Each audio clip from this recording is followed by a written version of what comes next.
What's going on, guys? Ted from Immersion here, and it's a little bit late, but it hasn't been the release of the next month, so I figured I'd do the December Dragon Plus magazine review.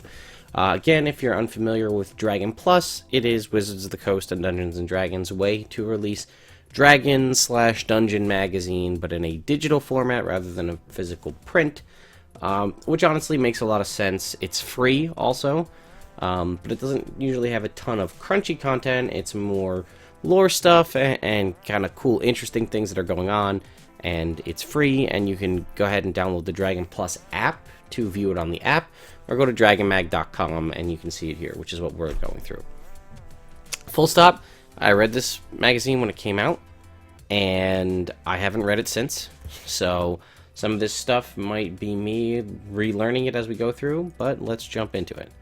So first of all, on the front page is always a cool way the ampersand, the D&D ampersand is done. This one is all papercraft, so we'll get to that in a little bit.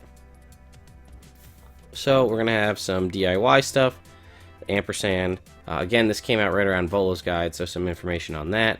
Some stuff about what's in a Giant's Bag, some of the new board games that came out, mapping, Rock, Paper, Wizard, some new minis that are coming out, and then lore you should know, and some Dungeon Master Guild stuff. So, let's jump right in. Reality leaves a lot to the imagination. So, this is kind of a little bit of going over the various covers, which as you can see here, over the past. Again, you can always win a $50 gift card if you take their survey. You can just click this link, fill that out, and then you can find D&D on all of these various social medias. So, this is about D&D DIY, and some of these I've seen before. Like this paper mache team head. How freaking awesome does that look? I actually would love to have one for down here. It would really fit with the theme of the basement, especially since I built a table and it's very D&D. But there is tutorials, if I recall, if we click this link here. Oh, it's a YouTube, rather. You can see there was a video going through showing off how to build a paper mache team head. Scotty, DM Scotty from the DM's Craft is thrown in here. If you haven't checked out any of his videos on YouTube, I highly recommend it. He also has a Facebook it's a private Facebook group which you can request access to, where Scotty himself, as well as several other people in the community, are constantly posting up things that they found at various stores, like dollar stores or craft stores. Hey, I found this. This makes really good tabletop terrain. Hey, I found this. So I actually first learned about Scotty when I was looking and the DM's Craft channel on YouTube, when I was looking into D&D puzzles, because he had some cool physical puzzles to create, to kind of, rather than have your players, you describe it all theater of the mind, to build physical puzzles to have them work through. But he does a lot of really cool cheap minis and terrain, and then other little craft projects as well. Like one of the more popular ones I know is his purple worm, which rather than like, you know, only yay big, it's like a significant purple worm made out of like toilet paper tubes and like some glue. And it looks awesome, and a ton of people have made them, and he kind of walks you through step by step on how to do these. And the same thing with what's going on that Facebook group. If you check that out, you can see other people posting things that they found, and then their ideas. Different kinds of foam, tools, all sorts. It's really good stuff. I highly recommend it. These are edible dice. This is about making your own dice. There's a section here about making origami dice. But these are chocolate edible dice. These are paper craft, and then there's some stuff here, I believe, and you can learn how to start painting minis and paint by numbers. But Papercraft Square is how to do papercraft terrain, which it does. If these are actual minis right here, some of these are blocked by me. Here we go, some minis. That's all papercraft terrain. And then here at DMG Info, we also have more tiles. This is less terrain, still terrainy, but dungeons and just actual tiles to put down to do different things that way. And then dice towers. This is Board Game Geek's Dice Tower here. If you check back on our YouTube channel, I actually showed how to make a Plinko clear dice tower using a couple sheets of acrylic or plexiglass that I got real cheap at Home Depot, a little bit of hot glue, and some shish kebab skewers. All you need is a drill, really, and a razor blade. This is, though, made out of foam core, or not foam core, but made out of foam and a little bit of felt and some, some print and glue on the side. So actually, for this, all you need is a razor blade. And then again, dice trays. I've made my own dice trays as well. This is Cloak and Meeple's simple dice trays. I've made dice trays in the past. The easiest way to make a dice tray, I'll tell you guys. I'm not sure what theirs says because I haven't actually checked it out, and there's a Pinterest board that they reference. Easiest way to make a dice tray is to go to a dollar store or any kind of craft store or a Christmas tree shop or whatever kind of store you have like that, and find a shadow box frame. They kind of look like this. Right here. So it kind of looks like this. It's usually to have something recessed that has, the glass on the side, but it's got a recession. So if you were to take this and take the back off of it,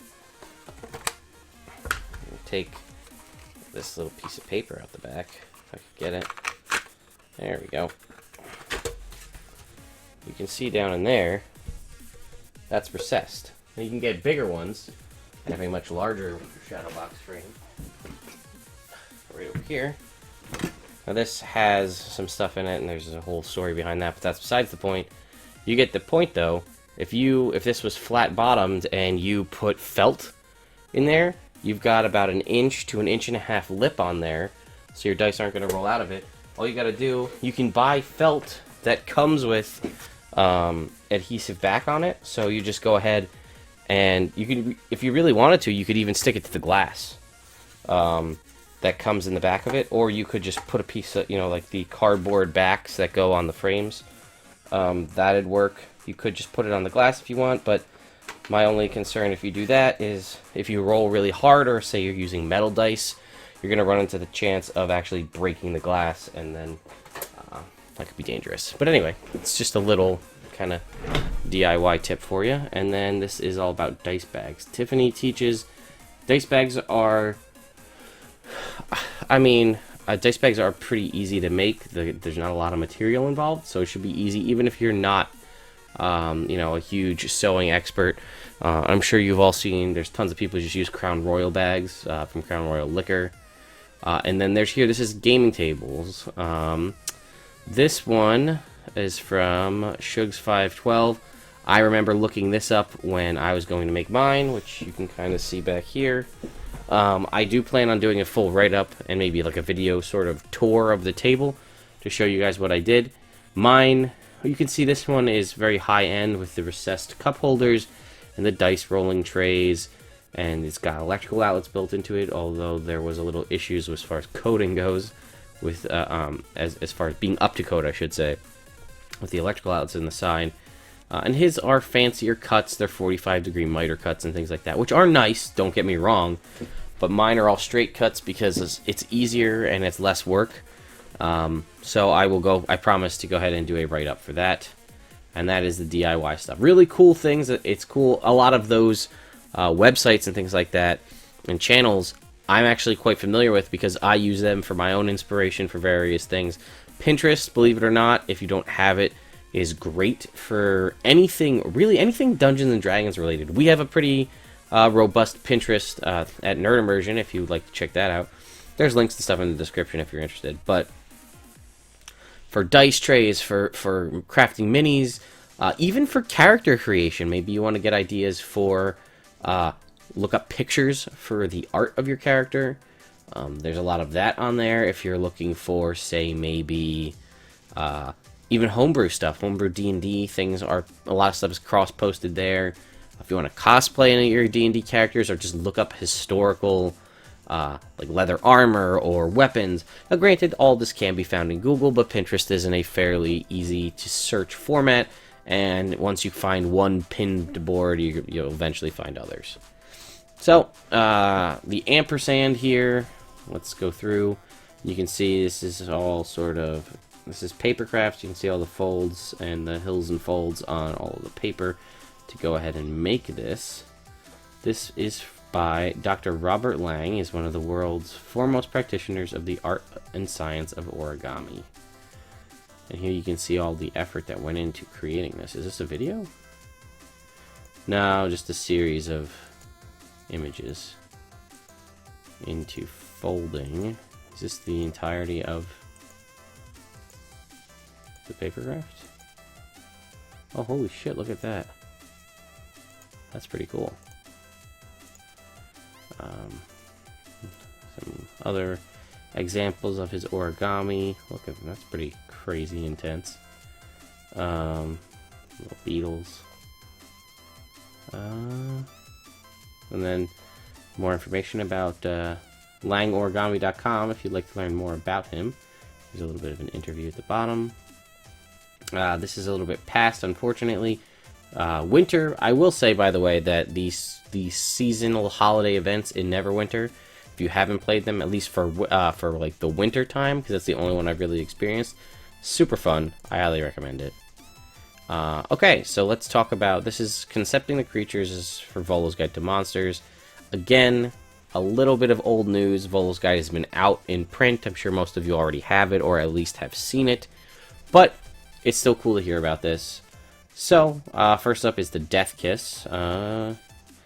This is the artist Tyler Jacobson. His work should be familiar to all D&D players. He created the cover art for the Player's Handbook and Dungeon Master Guide. All of which he discussed on this. You can click the links. There's lots of links in these articles, too, to lead you to other places. The episode of the Dragon Talk, the official D&D podcast. And this, just goes into a little bit about different types of beholders, which we know. Here we've got Tyler Jacobson about the Mind Flayer and different types of Mind Flayer. You can see all the cool options there. Quickeling, Richard Witters. Quicklings are pretty cool. I've always liked the concept of quicklings. Even more so, at least in one of the earlier Drizzt books, there's a Quickling character, which I just thought was kind of cool. Different kinds of orcs. We got some female and male hobgoblins, and looks like even some cool armor designs. The flail snail is so cool. I think it's one of the best enemies I've ever heard of, because of just, one, it was a way to show you how to make magic items from creatures. Like the robe of scintillating colors is made from their shell. I also had no idea that they were that big compared to people. Like, look at, there's like a little wizard. And, I mean, yeah, I'd be a little afraid of all those flails coming at my face, but you can see the different shell designs. This is more of like a Nautilus-type Ammonite design, and some more traditional designs. A couple different kobolds, and the kobold dragon shield, which is really cool, because they're more designed after actual dragons. I'm really pumped to put these in. As some of you may know here on the channel, we're playing through every other Monday Horde of the Dragon Queen. Kobolds happen throughout that campaign, and I want to up the kobolds, make them a little bit tougher as we get further in, so that's going to be happening. Kieran, you want Yuan-Ti Broodguard, some of the different hags, the Mind Flayer tadpoles, which are terrifying, and the full Elderbrain chamber, and the Elderbrain itself. Kobolds and kobold inventors, just a lot of cool looking art here. All the different kinds of furbolgs. This is the final art that made it in, but it's cool to see some examples of females and height-wise and sort of what they kind of look like. And a couple others here. Tabaxi. See, this is because this is the final art that made it in, but it's cool to see some other designs. The rogue and one fighting here with the glaive. Pretty cool. What's in the bag? Okay, so this is additional giant things you can find in a giant's bag. There is a section in the beginning of Storm King's Thunder, but there are more items to be found. They sort of did something similar to this with trinkets for elemental evil. So what can be found in the giant's bag? A Medusa's head, at least you think it is. So you haven't been petrified after looking at its lovely vacant eyes. Perhaps it just needs a little spit polish, or maybe it needs to be reanimated. Angry groundhog, a giant-sized set of thieves' tools, an autographed portrait of Jim Darkmagic. When any pack, bag, or other container holding this picture is opened, 3 doves fly out of the container and quickly disappear. That's a Acquisitions Incorporated reference if you're not familiar. That's pretty funny.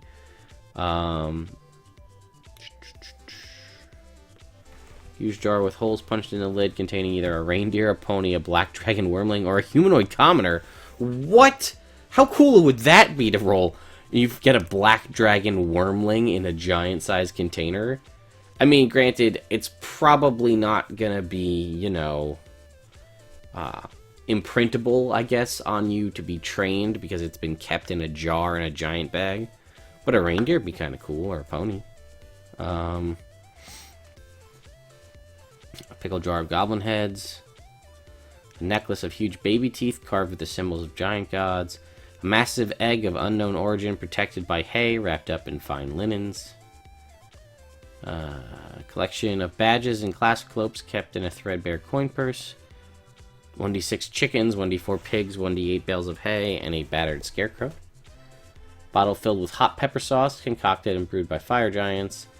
And half of an elven rib cage used as a giant's comb, tangled with clumps and strands of coarse hair. Again, I just flipped through some of those, but you know me, if you know the channel. I love trinkets and anything like that, so this is really cool to me. Expanding the Underdark. Okay, so this is Tyrants of the Underdark. This is one of the D&D board games. This is by Gale Force 9. I'm not going to go too much into this because it's a board game. And if you don't have it, and I haven't played it, so I can't really speak too much of it. But, there you go. Designed by some people that might seem familiar to you guys. People behind Lords of Waterdeep. So, there you go. There's more information there. You can click that. This has some stuff as far as gift ideas for, you know, for Christmas here. We do have, see, this is something, the Storm King's Thunder DM screen. I do have to order this because I do my reviews of the Storm King's Thunder, or of all the campaign specific Dungeon Master screens. This is on my list. I will be getting this and I will be doing a review. So be on the lookout for that in the next couple of days. Mike Schley does a lot of talk about cartography. If you're not familiar with Mike Schley's work, he does a ton of the maps. A lot of the stuff that I'm sure you've seen if you've played any pre-written campaign. You can see here, here's Valaki from Strahd, versus Strahd. But I believe he did Storm King's Thunder. I feel like he also, I think he did almost all of the pre-writtens. And this is just an interview to learn. Oh, here's Bryn Shander. You know, it's just an interview with him asking about, you know, just general questions about map making. How'd you get started in map making? What was most challenging about this? Here's the Sword Coast. This is actually a really good map, by the way, if you're playing any of the pre-written campaigns, because I know, excuse me, still a little sick, but a lot of them will show you a portion of where you need to be. Like here's Waterdeep. That would put greenest right about here-ish, I believe. But like a lot of them, they'll give you like a section here, like from Waterdeep down to Baldur's Gate. But you might need to go all the way up here to Luskan and see up here for Rise of Tiamat. Or you might need to be down, I think, in this area for Princes of the Apocalypse, and then obviously up to the Spine of the World, and further north for Storm King's Thunder. Yeah,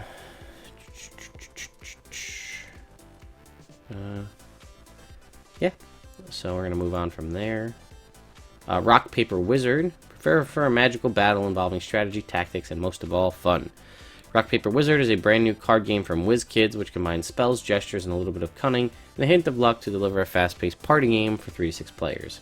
It's an ideal offering for D&D novices and more experienced players alike. Dragon Plus caught up with Zev Slashinger, WizKids director. So, I actually don't remember that much about it, but this does sound pretty interesting, and this may be something that I end up picking up. So, basic idea behind the game is a classic mage's dilemma, no doubt familiar to many D&D players. A number of powerful wizards have teamed up to slay a monstrous red dragon, but now must decide how to divide the spoils of its golden treasure hoard. Rather than simply drawing lots or taking equal shares, because where would the fun be in that, the wizards decide to initiate an almighty spell battle, with the winner taking the spoils. You can see Dimension Door, Color Spray, Wall of Force, and it does look like you actually have to do the hand motions, you know, for whatever it might be, to get these to work. So, although it combines elements of a board game, a gesture game, a card game, and a spellcasting game, blending these diverse elements into a workable design was surprisingly easy. It wasn't hard at all, which is a tribute to the designers. All the elements seemed to fit perfectly together, which is truly the mark of something special. When everything seems so easy, It highlights the great skill involved with the implementation. To find out more about Rock Paper Wizard, visit product page. Oh, it's out! So we can actually get it now. We can download the rules right here if we want to check it out. So I'm going to have to go pick up a copy of that and then be on the lookout for a review of that once I get it and figure out how to play it. Again, this is a section all about painting miniatures. I actually should probably brush up on this a little bit further because, to be completely honest, I paint minis, but I am a total noob when it comes to that. I don't know the difference between which sort of brush I should be using, a wash versus this versus a sealant. I'm just using cheap apple barrel type, 50-cent paints from Walmart or from a craft store. Sometimes I prime, sometimes I don't. Well, let's take a little look. So, normally when getting ready to paint your first mini, you want to start off by priming it. But with Nolzur's Marvelous Miniatures, you'll be able to skip this step. WizKids Miniatures. Oh, that's right. These are Spring 2017. They'll be releasing. WizKids will be releasing Nolzur's Marvelous Miniatures, an all-new line of unpainted minis featuring D&D creatures and characters already fully primed and assembled. So that's just a little bit of that. That's because I haven't done an update video in so long I forgot. WizKids Miniatures come pre-primed with primer. Vallejo is a pretty common or popular brand, so they're ready to paint right out of the pack. For some complex miniatures, putting together various pieces can be tricky, and so on. Base coat. Now that you're all set, you're ready to jump in. The base coat forms the basic color palette of your mini. When you paint, you'll start from the center of the mini, first painting clothing and exposed body, then working your way out. This makes it easier to add detail to the figure's weapons and accessories later on. So they're starting with this rogue, starting with the red. We'll use brown and natural colors to fill in the miniature's boots and staff. And also take the opportunity to give her hair a rich, dark look. Finally, we finish our base coat at the bottom of the mini by painting the base. Now we're going to apply details. Use your finest brush to bring out features of the rogue's necklace, the lacing of her boots, the wrapping on her staff. Don't worry too much about making this coat look perfect, as we'll be dry brushing it later to further detail highlights. Now this is the wash. I have some of this paint. Now I'm actually going to learn it with you here. Our next step is to embellish the appearance of our mini by adding a dark wash. Mix your base coat coloring with brown or black, then dilute it with water. For your first few attempts, go with slightly more water than you think you ought to and reapply as needed. You can make your dark wash thicker as you learn the intricacies of the effect. Applying the mixture to the detail areas of your figure brings out natural looking shadows that add depth and texture to your mini. Take a look at the rogue in the before and after pictures and you'll see many other small details pop out, particularly on her staff. The mini will appear even more impressive when stalking down a corridor, lurking in the shadows of a tabletop dungeon. Before and after. Dry brush. Final step to complete your figures is to dry brush some great looking highlights. This time you'll be using a base color undiluted, using as little paint as possible to emphasize the high points of the mini. Grab a cloth or paper towel and wipe off the excess paint on your brush. A few quick swipes should do before applying the paint to the mini. Then move the brush back and forth across perpendicular to the high points of the figure until you see the paint deposited from the brush on those ridges. There you go. Again, some stuff that I've heard of and I've done with, prop making, but I've never really messed with it with minis probably because I just never primed it.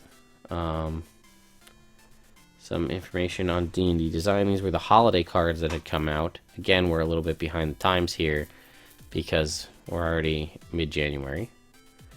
Return to a famed setting, no longer ruled by a hill giant chief. The following short story kit patches elements from a number of D&D worlds. The Storm King's Thunder takes place across the Forgotten Realms.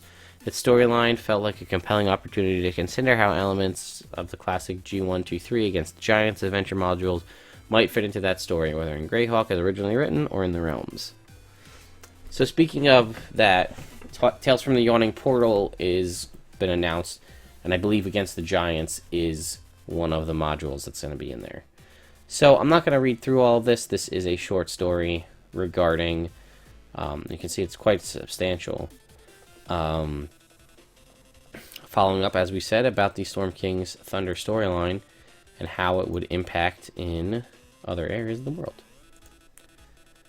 Lore you should know: Tabaxi versus Tabaxi, capital T versus lowercase c, or lowercase t rather.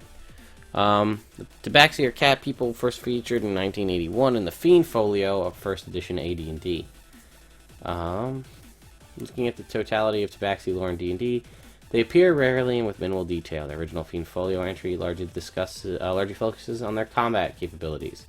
Second edition AD&D is similarly light on cultural details and says nothing about their practices or worship. For Volo's guide, we wanted a feline humanoid race with deep roots in D&D lore, and Tabaxi fit that bill. For Costas, another cat person, I'm guessing that's like sort of like a Rakshasa-ish, maybe? Have nearly as long a history in game and have appeared in more products. However, the vast majority of those appearances are part of the Rakastas, yeah, strong presence in the Mystara campaign setting, meaning they come with strings attached and a lot of extant canon. Wow, sorry. Equally problematic, Rakastas have no significant presence in the realm's lore.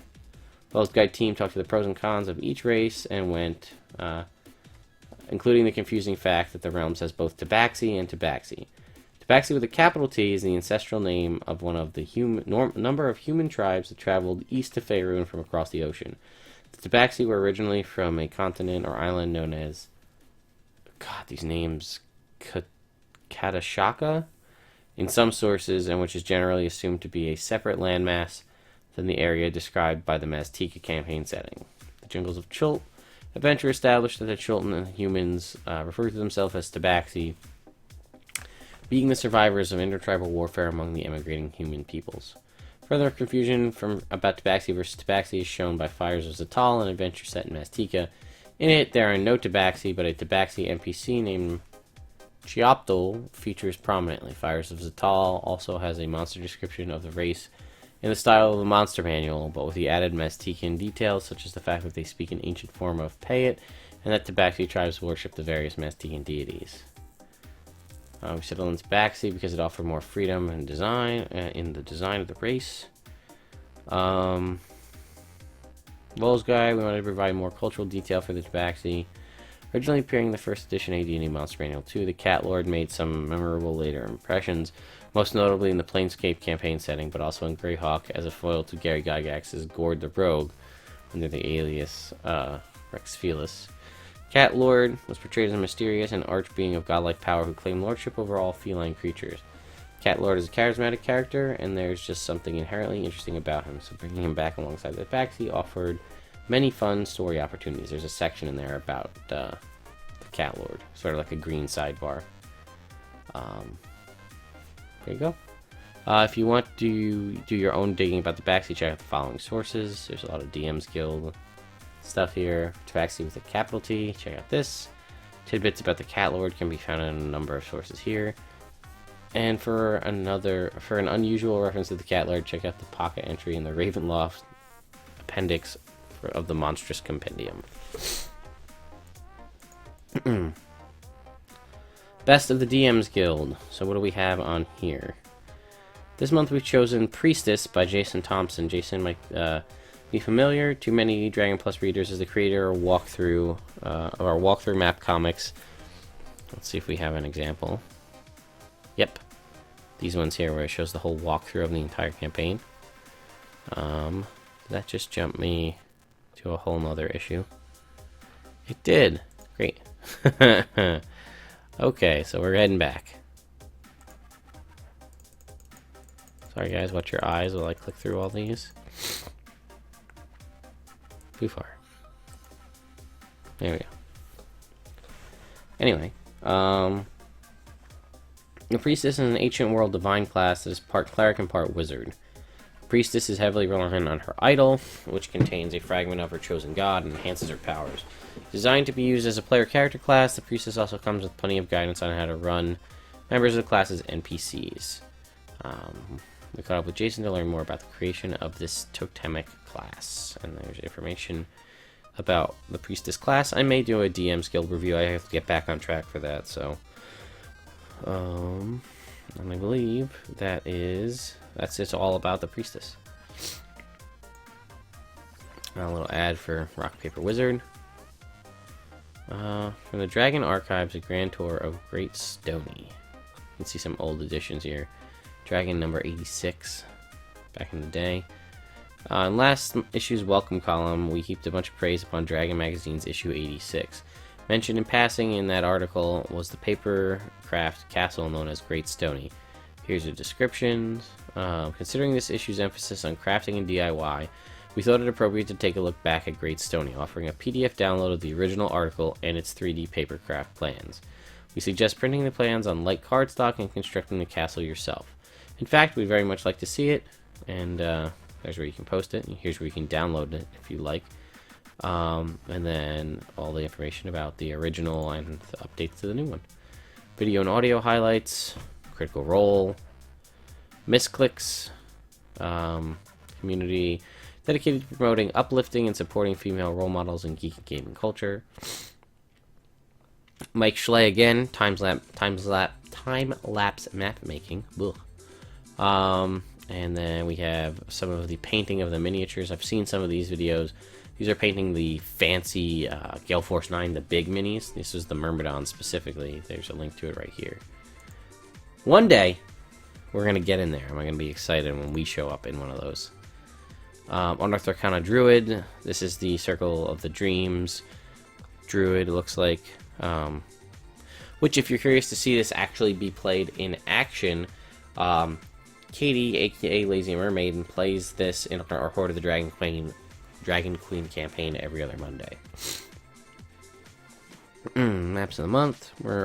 Please offer a selection of maps from Storm King's Thunder. Here you go. This is the Cloud Giant Castle. That if you've watched Acquisitions Incorporated or the finale to Force Grey Giant Hunters, that'll seem familiar to you. Next issue. Get ready to be seriously motivated as Dragon Plus presents a special inspiration issue. We'll be reporting from beyond the tabletop. Sorry guys. Telling you stories of how D&D has influenced and energized people in their real lives, from creators, crafters, to soldiers and teachers. We'll also be talking to the real stars in the D&D show. That's you, of course, the D&D community, for expert tips and tactics designed to help improve the play of Dungeon Masters everywhere. We speak to South Korean artist... Oh boy. I'm not even going to try. About how he created our cover. While D&D story wizard Adam Lee discusses inspirations for his own world building and collaborations. We'll have a chat with WizKids about a forthcoming board game. And following on this issue's Paint by Numbers piece, artist Dan Gellin will be here to explore some advanced painting techniques that can really help to sharpen your miniature game.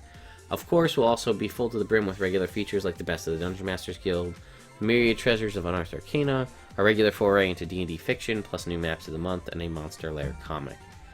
All this, plus an in-depth look at Wizards of the Coast's next Dungeons & Dragons release coming in 2017, which is Tales of the Yawning Portal, as we know.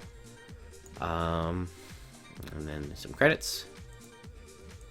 And that's it. So, anyway, guys, this was about a half an hour of me just reading through a magazine. But I hope you enjoyed this. I am still a little bit sick, so I'm not as, at my full bravado, and it's a little bit late to be doing this video. But I wanted to make sure I did it because I said I was going to do these going forward.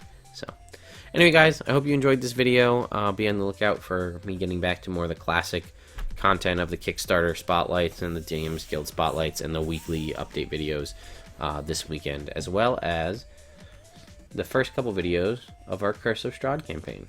So be on the lookout for that as well. Anyway, guys, hope you enjoyed it, and I'll see you next time.